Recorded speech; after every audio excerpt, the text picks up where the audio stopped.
नमस्कार, fast and facts में आप सभी का स्वागत है। मैं हूं आपके साथ में मानसा मलिक और मेरे साथ हैं रूबिका। शुरू करते हैं खबरें पूरी रिसर्च के साथ।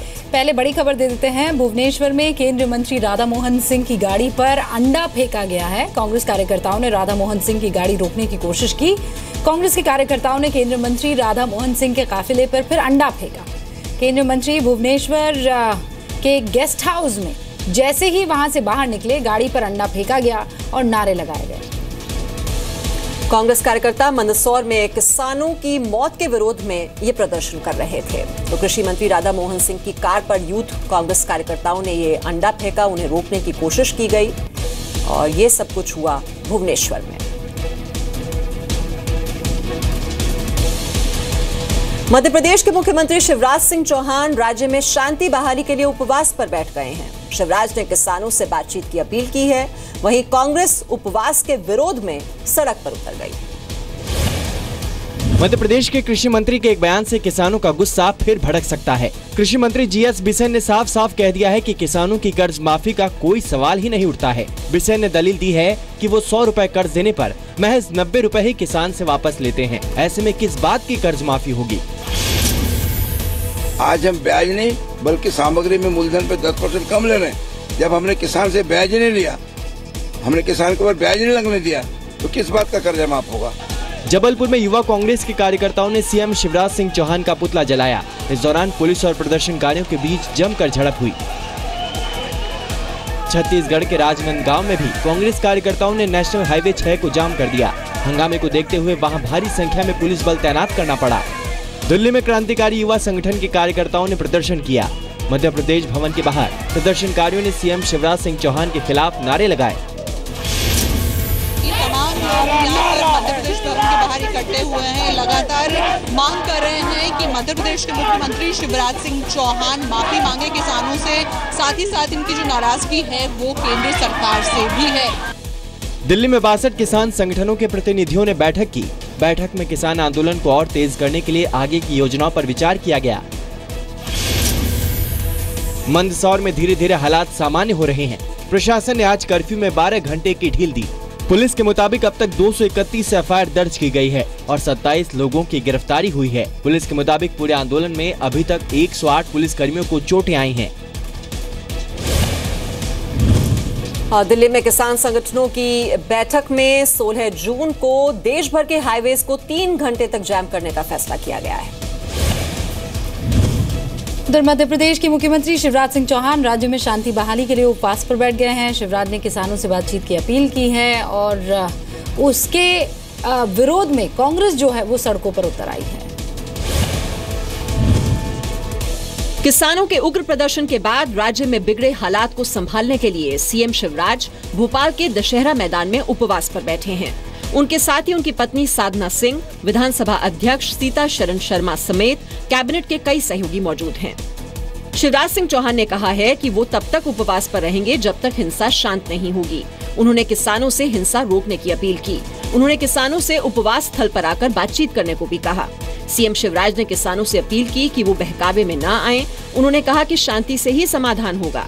साथ ही सीएम ने ये भी चेतावनी दी है कि हिंसा के पीछे जो लोग हैं उन्हें बख्शा नहीं जाएगा। आज जोड़ के प्रार्थना करता हूँ अपने देश में आग मत लगाओ मेरे बहनों और भाइयों, आग मत लगाओ, आग मत लगाओ, आग मत लगाओ। ये मंदसौर की घटना की भी पूरी उच्च स्तरीय जांच होगी। इस घटना के पीछे कौन कौन है, इस घटना के पीछे क्या क्या है, ये सत्य सामने आना चाहिए, ये सत्य सामने आना चाहिए। सीएम शिवराज के उपवास का विरोध भी हो रहा है। भोपाल में कांग्रेस कार्यकर्ता सीएम के उपवास के विरोध में सड़क पर उतरे।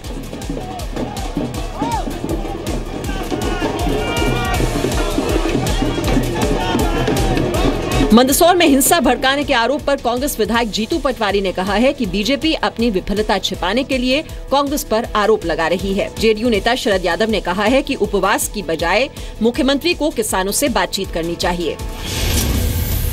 आपकी नाकामी को दूसरे के सर पे डालना, ये किस तरह का न्याय है भाई। आपने पूरे प्रदेश में आंदोलन फैलने लगा, अब आप उपवास पे बैठ रहे हैं। हाँ, महात्मा जी और मुरारजी भाई की भूख हड़ताल तो मुझे समझ आती है, लेकिन सरकार और सरकार के हाथ में ताकत देने के बाद किस बात के लिए भूखे बैठे भाई? समस्याओं का समाधान करो। कम बारिश से पिछले 2 वर्षों में किसानों को भी भारी नुकसान हुआ है। किसानों को अपनी फसल की सही कीमत नहीं मिली। किसानों को प्याज, टमाटर, आलू को बेहद कम कीमत पर बेचना पड़ा। उपवास पर बैठे शिवराज से किसानों ने मिलकर अपनी परेशानी बताई। समाधान और सुझावों पर भी किसानों के साथ शिवराज की बातचीत हुई। कश्मीर में पत्थरबाज महिलाओं को ढाल के तौर पर इस्तेमाल कर रहे हैं। इससे निपटने के लिए सेना एक नए प्लान पर काम कर रही है। Army chief general Bipin Rawat ने आज इसका खुलासा किया। देहरादून में आईएमए की पासिंग आउट परेड में शामिल होने पहुंचे सेना प्रमुख जनरल बिपिन रावत ने कहा है कि जल्द ही सेना में महिला जवानों की भी भर्ती होगी। आर्मी चीफ ने कहा कि कश्मीर में ऑपरेशन के दौरान जवानों के सामने महिलाएं ढाल बनकर खड़ी हो जाती हैं। ऐसे में सेना को महिला जवानों की जरूरत है। हम लोग कई बार जब ऑपरेशन पे जाते हैं हम लोग को आवाम का सामना करना पड़ता है। इस आवाम में कई बार लेडीज़ हमारे आगे आ जाती हैं। उनके साथ कार्रवाई करने में हमारे जो मेल मेंबर्स हैं उनको कभी कभी झिझक मिलती है। उस कार्रवाई में सक्षम होने के लिए हमें ज़रूरी है कि हमारे पास लेडीज़ जवानों की तरह भी तैनात है। सेना प्रमुख ने एक बार फिर दोहराया और कहा कि देश के दुश्मनों को मुंहतोड़ जवाब दिया जाएगा। उन्होंने कहा कि भारतीय सेना के खिलाफ दुष्प्रचार का अभियान चल रहा है और कश्मीरी युवाओं को भड़काया जा रहा है। जनरल रावत ने कहा कि आतंकी नए नए तरीके अपना रहे हैं, इसलिए हमें भी आतंकवाद से निपटने के लिए अपडेट होने की जरूरत है। तो कश्मीर में जो है एक मिस इन्फॉर्मेशन या डिस इन्फॉर्मेशन कैंपेन चलाया जा रहा है, जो कि सोशल मीडिया के जरिए वहाँ के जो नौजवान हैं उनको भड़काया जा रहा है, उनको बहलाया फुसलाया जा रहा है, जिससे कि वो गलत रास्ते पर चल रहे हैं। देखिए ऐसा है कि जो आजकल का जो आतंकवाद है और जो टेररिस्ट है वो नई नई कार्रवाई ढूंढता रहता है किस तरह से उसमें अपने को सक्षम बनाना है। हम ये चाहते हैं अगर हमारे पास मॉडर्न टेक्नोलॉजी हो तो अगर इसका सही तरीके से इस्तेमाल किया जाए तो फिर आगे के दिनों में हमारे को आवाम को इतनी तकलीफ नहीं होगी और हम भी अपने कार्रवाई में सक्षम हो। पे फौज और अन्य सिक्योरिटी फोर्सेस अगर जम्मू कश्मीर में यहाँ तैनात हुई हैं तो वहाँ पर अमन शांति बहाली करने के लिए हम लोग कोई वहाँ मारधाड़ करने के लिए तैनात नहीं हैं। जब भी फौज को बुलाया जाता है तो फौज को अमन और शांति बहाल करने के लिए बुलाया जाता है। उसी मकसद से हम काम करते हैं। सेना में महिलाएं 1991 से ही शामिल हैं, लेकिन वो अधिकारी के तौर पर काम कर रही हैं। 2014 के आंकड़ों के मुताबिक थल सेना में महज 2250 महिला अफसर हैं। 2014 के आंकड़ों के ही मुताबिक नौसेना में 465 और वायुसेना में 1100 महिला अफसर हैं। सेना प्रमुख ने कहा है कि चीन सीमा पर हालात सामान्य हैं। जम्मू कश्मीर के अनंतनाग में सुरक्षा बलों की गाड़ी पर आतंकी हमला हुआ, एक नागरिक जख्मी हो गया। उधर गुरेज सेक्टर में भी सेना ने घुसपैठ की एक कोशिश को नाकाम कर दिया है। अनंतनाग के काजीकुंड में आतंकियों ने आईटीबीपी के टुकड़े को निशाना बनाया और उनकी गाड़ी पर फायरिंग की। यह हमला तब हुआ जब सुरक्षा बलों की 2 गाड़ियां हाईवे से गुजर रही थीं। हमले में सुरक्षा बलों की गाड़ी के आगे चल रही एक कार निशाना बन गई और उसमें सवार एक नागरिक घायल हो गया। जवाबी कार्रवाई में जवानों ने भी फायरिंग की, हालांकि आतंकी फरार होने में सफल हो गए। सुरक्षा बलों को मौके से हमले में इस्तेमाल गोला बारूद मिले हैं। दूसरी ओर गुरेज में सुरक्षा बलों ने सीमा पार से घुसपैठ की कोशिश नाकाम कर दी। सुरक्षा बलों ने एक आतंकी को मार गिराया है। आतंकी के पास से हथियार और गोला बारूद भी बरामद किए गए हैं। पिछले 3 दिनों से लगातार सेना जो है इन्फिल्ट्रेशन बिड्स फाइल करती आ रही है और अब तक जो संख्या है 14 मिलिटेंट्स को मार गिराया गया है। आज सुबह भी गुरेज सेक्टर में इन्फिल्ट्रेशन बिड फाइल की गई, जहां एक मिलिटेंट को मार गिराया गया और उसके पास से हथियार बरामद किया गया है। खुफिया इनपुट मिलने के बाद आज श्रीनगर के लाल चौक को जम्मू कश्मीर पुलिस और अर्धसैनिक बलों के जवानों ने घेर लिया। जवानों ने काफी देर तक लाल चौक और घंटाघर के आसपास के इलाकों में गहन तलाशी अभियान चलाया। जवानों ने इलाके की दुकानों, कुछ घरों और आने जाने वाली गाड़ियों की तलाशी ली। बड़गाम में आतंकियों ने एक बैंक को लूटने की कोशिश की, हालांकि सिक्योरिटी गार्ड की समझदारी से आतंकी वारदात को अंजाम नहीं दे पाए। कल जम्मू कश्मीर के उरी सेक्टर में भी सुरक्षा बलों ने घुसपैठ की कोशिश नाकाम की थी।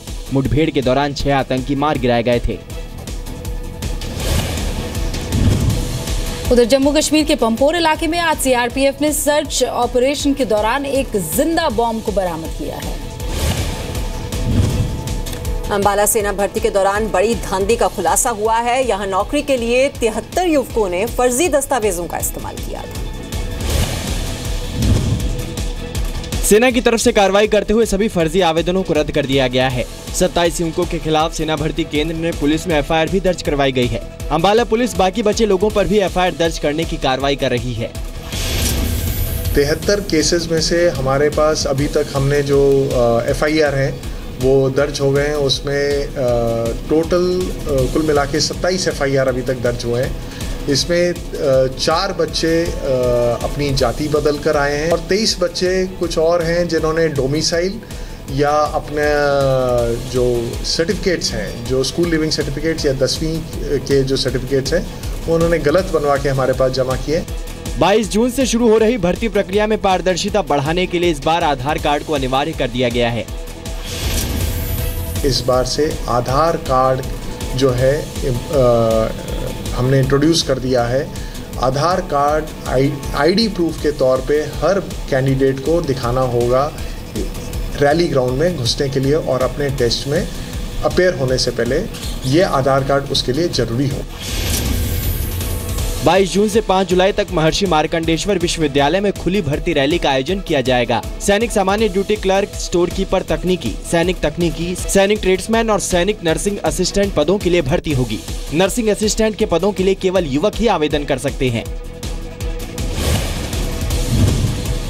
गर्मी को देखते हुए 2 बजे गेट खोल दिए जाएंगे और सुबह 5 बजे बंद होंगे। इलाहाबाद में चेन छीन कर भाग रहे चोर को बहादुर महिला ने जमकर सबक सिखाया। चोर की पिटाई की ये तस्वीरें इलाहाबाद की हैं। चोर ने जैसे ही महिला के गले से चैन छीनकर भागने की कोशिश की, महिला ने उसे पकड़ लिया। इस दौरान वहां और लोग आ गए। फिर क्या था, महिला के साथ साथ लोगों ने भी चोर की पिटाई कर दी। दरअसल महिला अस्पताल के बाहर अपने पति का इंतजार कर रही थी। इसी दौरान चोर बाइक पर आए और महिला के गले से चैन छीनने की कोशिश की। इलाहाबाद की तरह मुरादाबाद में एक मनचले को लड़की के साथ छेड़छाड़ करना भारी पड़ गया। लड़की ने सरेआम आरोपी को बुरी तरह पीटा। मामला मुरादाबाद के डिलारी थाना का है। बीए फाइनल की छात्रा से मुलाकात करने के लिए आरोपी फोन कर परेशान करता था। लड़की ने उसे मिलने के लिए एसएसपी दफ्तर के पास बुलाया। जैसे ही वो लड़की के पास पहुंचा, उसने पिटाई शुरू कर दी। एसएसपी दफ्तर के बाहर लड़के की पिटाई होते देख भीड़ इकट्ठी हो गई। इसके बाद लड़की उसे एसएसपी दफ्तर ले गई और पुलिस के हवाले कर दिया। आज ही सीएम योगी आदित्यनाथ ने कानून व्यवस्था को लेकर बैठक की है। यूपी में अपराध के बढ़ते मामलों पर योगी ने नाराजगी भी जाहिर की। कुछ जिलों के अधिकारियों को भी बैठक में बुलाया गया। लॉ एंड ऑर्डर की सिचुएशन जो है उसको कैसे कंट्रोल करेंगे? कंट्रोल ट्रिपल मर्डर में अभी तक हत्यारे नहीं खुल जाएगा। क्राइम और लॉ एंड ऑर्डर को अलग अलग रखिए। सभी खुलेंगे और सब खुल रहे हैं। जो पुराने केस हुए कोई ऐसा केस नहीं जो ना खुला हो। 7 जून सीतापुर में पुलिस स्टेशन से सिर्फ 400 मीटर की दूरी पर 3 लोगों की सरेआम हत्या कर दी गई। 6 जून को देवरिया में घर में सो रहे पति पत्नी की हत्या कर दी गई। 6 जून को ही आगरा में बीएचपी नेता नाथूराम की गोली मारकर हत्या। लोगों ने आरोपी को पीट कर मार डाला।